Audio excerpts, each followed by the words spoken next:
without ado, come on up. Thanks, Scott. Way too kind.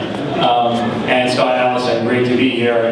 Great to meet all of you here. Really a pleasure. Thanks for inviting me to present YPlan here today. I was asked to talk about the founding moment of YPlan, so I'll talk about that. But before we kick it off, just briefly of what YPlan actually is. So YPlan is a mobile-only marketplace for real-time going out. Today and tomorrow, last 48 hours. A short, curated list of events, and every event is bookable in literally 2 taps on your phone. So one of the things Scott mentioned about the local space is that it's very easy to get lost in the variety and the number of events happening. And so the way we address it with YPlan is via curation. We have a human team that curates events every single day in London and now in New York as of late September, and that allows us to also make every event immediately bookable on your phone because we have commercial relationships with every single event partner that we work with. So briefly about the founding moment of YPlan. I guess it's a slightly unusual story in that I convinced my co-founder and my co-founder convinced me, I guess, to quit our full-time jobs before we had an idea of what startup we're going to do. We knew it's going to be our own company, we knew it's going to be in technology, but what exactly it will be, we had literally zero idea. So we quit our jobs in the summer of 2011 and decided to take as long as it takes, or until the last penny of savings money runs out, until we figure out a business that we believe can be a really large and successful company. And the way we approach it is through a series of MVPs, minimum viable products. So do as little work or as little coding in particular up front as you can, but try to get as many market signals as you can for whether or not your approach makes sense, whether or not the end customer will want to use your product, etc. So however you can hack it, however you can simplify it, just do it and try to get as many market signals in as possible. That was our approach. And actually, as we were running through over 50 of those MVPs, YPlan was our MVP number 51, in fact. And it came out of our own use case. After a long day of work, it was around 7 p.m. in the evening, we're like, okay, geez, this is enough. Let's actually drop our work. Let's go and just have some fun tonight. Let's go listen to some live music. Let's have a great time. What do we do? Okay, let's go to Google. Started Googling and searching for what's on tonight, and an hour later, we're still on Google. We're still Googling. We're not out. We're not having fun. And we realized that actually that particular use case of, I want to do something cool right now, that particular use case is pretty broken. Like there's not a solution that would easily and seamlessly solve that problem. You might find, primary or secondary ticketing site that stops selling tickets a day or 2 days before. You may find a listing site that will show you everything that's available in your city, but it has nothing to do with actually getting the ticket and going to the event. So we realized, okay, well let's try and do more work here. Let's try and dig in. Let's do our MVP style testing to figure out if we're the only ones who have this use case. It turns out we weren't. The more digging we did, the more we realized that actually the use case really resonates with the consumers. Then we looked at it and said, okay, the business would be a marketplace model, probably supply and demand. Demand is our consumer customers, which is ourselves, for example, and supply would be event organizers. So we went and talked to a bunch of music promoters, to a bunch of theater producers, to smaller cinema chains. And we realized that actually they have that same problem. They would love to have more people coming to their events at the last minute if they had an easy way to do that. And they didn't. And that resulted in, on an average night, live event being 40% empty. Only 2% of all live events actually sell out. The PR machine will make you believe that it's more like 98%, but it's actually the other way around.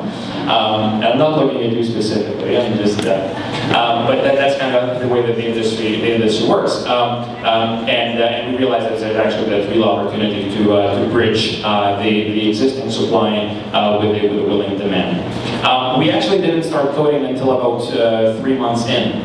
So we started testing kind of the concept with everything else in December. The first line of code was written in February. And then one thing led to the other. By now we're 50 people in the company.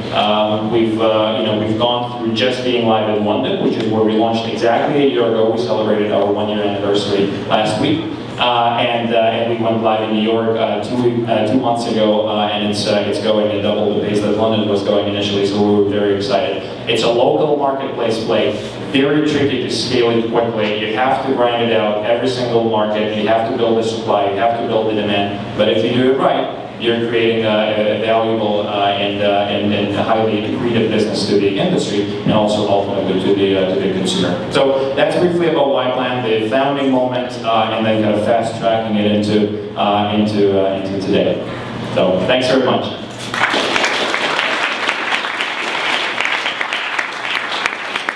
Please don't try to pronounce my surname again, but that was a pretty good try.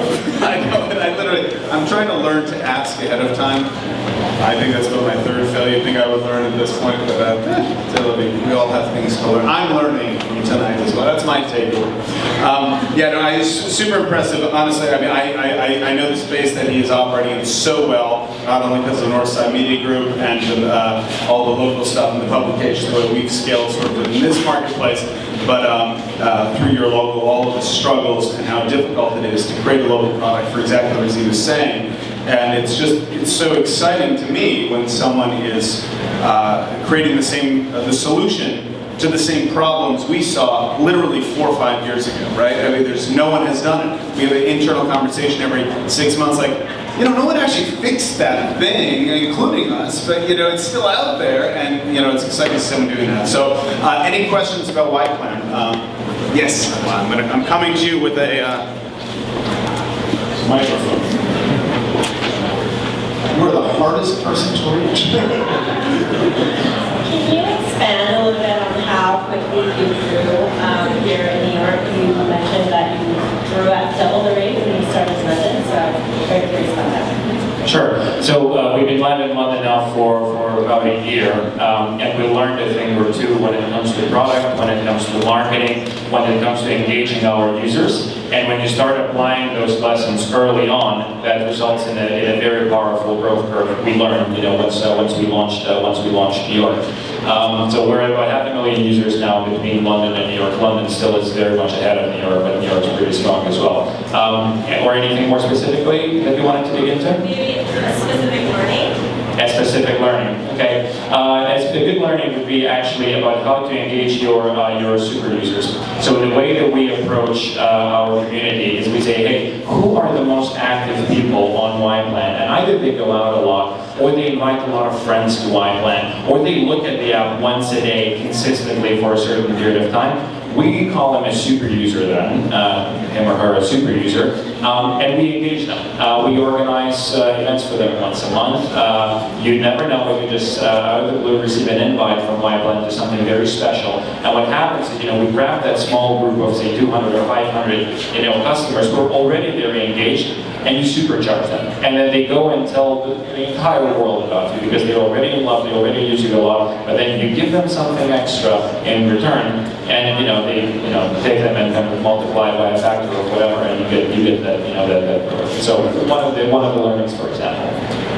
Great. One more question was requested as I was walking away. So you mentioned you actually saved some money to start the company. So how much did you have in savings? And did you save money with the purpose of starting the company before you actually started it? It's a great question. When I was at university, somebody gave a talk and said, when you go and do your first kind of paid jobs, make sure you save for some FU money. And having that FU money can then be used for whatever you want. And in our instance, it was specifically, to get through the initial stages of the company, and to avoid actually raising capital too early in our journey, so that we don't dilute ourselves, too much and too early. you can think about it in different ways. I think it's unhealthy if you have savings that will last for 3 years or 4 years or 5 years. You'll be then chilling on the beach somewhere instead of trying to really create something special. But if you have a year's worth of savings, that's probably plenty. If you're really serious about doing it. Hope that answers the question. Great. Well, thanks so much, YPlan. Really exciting story to hear. Thank you.